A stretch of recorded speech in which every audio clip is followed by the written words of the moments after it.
জুলির ওপর অনেক অত্যাচার করেছিস। আজকে আমার হাত থেকে তোকে কেউ বাঁচাতে পারবে না। অনেক অনেক দিন আগে রূপপুর গ্রামে বাস করত এক শিয়াল। তার ছিল এক মেয়ে, নাম তার জুলি। জন্মের সময় জুলির মা মারা যায়। মা মরা মেয়েকে শিয়াল অনেক কষ্টে লালন পালন করে। একদিন জুলি তার বন্ধুদের সাথে খেলা করছিল। ঠিক তখন তোরা জানিস আজকে আমার মা আমাকে পিঠা বানিয়ে দিয়েছে। সেই পিঠা অনেক মজা করে খেয়েছি। হ্যাঁ রে, আমার মা আমাকেও গতকাল পায়েস বানিয়ে দিয়েছে। খেতে সে কি মজা। জুলি, তুই কি এত মজাদার খাবার খেতে পারিস? তোর মা তো নেই, তোকে কে রান্না করে খাওয়াবে? হ্যাঁ রে, আমার মা তো নেই, তাই পিঠা পায়েস আর মজার মজার খাবার আমি খেতে পারি না। তোরা খেলা কর, আজকে আমার আর ভালো লাগছে না। আমি বাড়ি চলে যাই, কাল বিকেলে আবার খেলতে আসবো। ঝুলি সেখান থেকে মন খারাপ করে বাড়ি চলে আসে।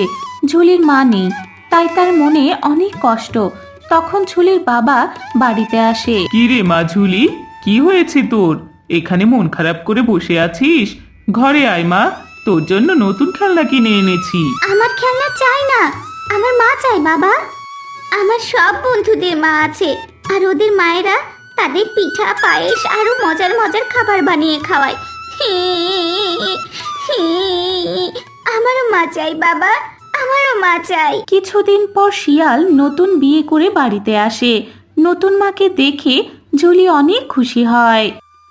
দেখ মা ঝুলি, তোর জন্য নতুন মা নিয়ে এসেছি। তোর নতুন মা তোকে অনেক আদর করবে। তোকে পিঠা পায়েস আরো মজার মজার খাবার বানিয়ে খাওয়াবে। তুই আর মন খারাপ করে থাকিস না রে মা, কাছে আয়। মা, ও মা, তুমি কি আমাকে পিঠা পায়েস বানিয়ে খাওয়াবে আর আমার বন্ধুর মায়েদের মতো আমাকে অনেক আদর করবে? হ্যাঁ রে মা ঝুলি, আমি তোকে অনেক আদর করব আর মজার মজার খাবার বানিয়ে খাওয়াবো। ইয়ে, আজকে আমি অনেক খুশি। আজকে আমার মা এসেছে। হ্যাঁ রে মা, এবার ঘরে চল, তোর মাকে নিয়ে ঘরে যাই। এভাবেই বেশ কয়েকদিন চলে যায়। ঝুলির সৎমা ঝুলিকে বেশি দিন সহ্য করতে পারলো না। ঝুলির বাবা যখন বাইরে যায় তখন ঝুলির সৎমা ঝুলিকে দিয়ে বাড়ির সমস্ত কাজ করায় আর সুযোগ পেলে ঝুলিকে মারধর করে। এই ঝুলি, এই সারাদিন তো শুয়ে বসে দিন কাটাস। যা, বাইরে থালা বাসন আর জামা কাপড় রাখা আছে, তাড়াতাড়ি ধুয়ে ফেল, না হয় আজকে খাওয়া দাওয়া তোর বন্ধ। এই বলে রাখলাম। জুলির মায়ের অত্যাচার দিন দিন বাড়তে লাগলো। একদিন কাজ করার সময় জুলির হাত লেগে একটি পাত্র ভেঙে যায়। আর তখন হায় আল্লাহ, এ আমি কি করলাম? আমার হাত লেগে তো এই পাত্রটা ভেঙে গেল। মা জানতে পারলে আমাকে মেরে শেষ করে দেবে। আমি এখন কি করব? আর তখনই সেখানে জুলির সৎমা চলে আসে আর এসে দেখে জুলি কাজ করতে গিয়ে একটা পাত্র ভেঙে ফেলেছে। কি রে অলক্ষী, তুই এত দামি পাত্রটা ভেঙে ফেললি? আমার কত প্রিয় ছিল ওটা। দাঁড়া দাঁড়া, আজকে তোকে আমি মেরেই ফেলবো। মা, আমি এটা ইচ্ছে করে ভাঙিনি। কাজ করার সময় আমার হাত লেগে পাত্রটা ভেঙে গেছে। তুমি আমাকে মেরো না মা, তুমি আমাকে মেরো না, তুমি আমাকে ক্ষমা করে দাও মা। জুলি, আমি তোর বাহানা বুঝি। তুই ইচ্ছে করে আমার সব জিনিস নষ্ট করতে চাস। তোকে আমি এ বাড়িতে রাখবো না। তুই এখন বাড়ি থেকে বের হয়ে যাবি, না হয় আমি তোকে মেরে শেষ করে দেব। তুই চলে যা এখনই। মা, তুমি আমাকে বাড়ি থেকে বের করে দিও না। আমি এখনো অনেক ছোট, আমি একা একা কোথায় থাকবো মা? তুমি আমাকে মাফ করে দাও মা, আমি তোমার সব কাজ করে দেব। আমাকে তুমি মাফ করে দাও। আমি কি বলেছি তুই শুনতে পাসনি? তুই এ বাড়ি থেকে না গেলে আমি তোকে মেরেই শেষ করব। তাই বাঁচতে চাইলে কথা বেশি না বলে বের হ আমার বাড়ি থেকে। যা, এখনই বের হ। তখন জুলি তার সৎ মায়ের মার থেকে বাঁচতে বাড়ি থেকে বের হয়ে যায় আর জুলি হাঁটতে হাঁটতে জঙ্গলে চলে আসে। জঙ্গলে এসে একটি বড় গাছের নিচে জুলি বসে কাঁদতে লাগলো। সে গাছে থাকতো এক ডাইনি। জুলির কান্নার শব্দে ডাইনির ঘুম ভেঙে যায়। কে রে আমার ঘুম ভাঙালি? জঙ্গলের গাছে ঘুমিয়েও শান্তি পায় না। আরে, এই ছোট্ট মেয়েটা এখানে বসে কান্না করছে কেন? আরে, সে একা একা এই গহীন জঙ্গলেই বা কি করছে? হয়তো রাস্তা হারিয়ে ফেলেছে। তার কান্না দেখে আমার বেশ কষ্ট হচ্ছে। যাই, তার কাছে গিয়ে জিজ্ঞেস করি। কিন্তু আমাকে দেখলে তো সে ভয় পেয়ে যাবে। এই তো বুদ্ধি পেয়েছি একটা। জুলিকে দেখে ডাইনির অনেক কষ্ট হয়, তাই ডাইনি জুলির কাছে যাওয়ার জন্য তার রূপ পরিবর্তন করে আর এক বুড়ির বেশ ধরে আর জুলির কাছে যায়। এই মেয়ে, তুমি এখানে বসে কান্না করছো কেন? এই জঙ্গলে তো কোনো মানুষ আসে না। তুমি কি রাস্তা হারিয়ে ফেলেছো? না বুড়িমা, আমি নিজে থেকেই এই জঙ্গলে এসেছি। সে কি কথা? তোমার কি মা বাবা নেই?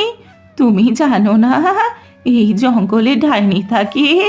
তুমি এখান থেকে চলে যাও, তুমি তোমার মা বাবার কাছে ফিরে যাও। না বুড়িমা, আমি বাড়িতে যেতে পারবো না। আমার মা আমাকে বাড়ি থেকে বের করে দিয়েছে।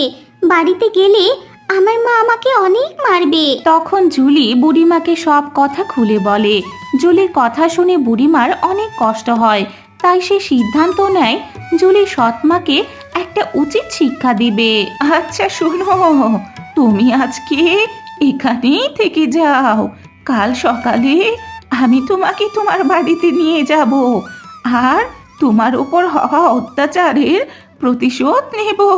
বুড়িমা, তুমি কি করে আমার প্রতিশোধ নেবে? তুমি ভয় পাবে না তো? না বুড়িমা, তুমি আমাকে বলতে পারো, আমি ভয় পাবো না।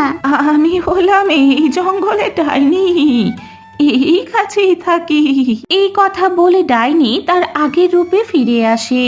ও বাবা রে, তোমার চেহারা তো সত্যি খুব ভয়ঙ্কর। আমার তোমাকে দেখে খুব ভয় লাগছে। তুমি তোমার আগের রূপে ফিরে এসো। পরদিন সকালে জুলি তার নিজ বাড়িতে ফিরে আসে। জুলিকে দেখে তার সৎমা অনেক রাগান্বিত হয়। কি রে জুলি, তোকে না বলেছি এই বাড়িতে তুই আর কখনো আসবি না? তোর মার খাওয়ার খুব ইচ্ছে হয়েছে, তাই না রে? দাঁড়া, এখনই মেরে তোর মাথা ফাটিয়ে দেব। দাঁড়া, এখনই আসছি আমি। ঠিক আছে মা, যদি পারো আমার মাথা ফাটিয়ে দেখাও তো। জুলির কথায় জুলির সৎমা আরো বেশি রাগান্বিত হয়ে হাতে লাঠি নিয়ে জুলিকে মারতে যায়। আর তখনই জুলির বেশে চুলিরদের বাড়িতে আসা ডাইনি তার আসল রূপে ফিরে আসে। ওরে বাবা রে, কে রে তুই? আমাকে ছেড়ে দে, আমাকে মারিস না। তুই জুলির ওপর অনেক অত্যাচার করেছিস। আজকে আমার হাত থেকে তোকে কেউ বাঁচাতে পারবে না। ডাইনি মা, তুমি মাকে মেরো না, সে তো আমার মা হয়। তাকে মারলে আমি অনেক কষ্ট পাবো। দেখলি, তুই যাকে এত অত্যাচার করেছিস, আজকে সেই তোকে বাঁচাতে চায়। আর তুই তাকে কতই না মারধর করেছিস। আমার ভুল হয়ে গেছে গো, আমি জুলিকে কখনোই নিজের মেয়ে মনে করতে পারিনি, তাই তার উপর অনেক অত্যাচার করতাম। আমি আমার ভুল বুঝতে পেরেছি। আয় মা জুলি, আমাকে মাফ করে দে। আচ্ছা ঠিক আছে, জুলির কথায় আজকে আমি তোকে ছেড়ে দিলাম। কিন্তু ভবিষ্যতে তুই যদি জুলির উপর কোনো অত্যাচার করিস, তাহলে আমি এসে তোর ঘাড় মটকে দেব।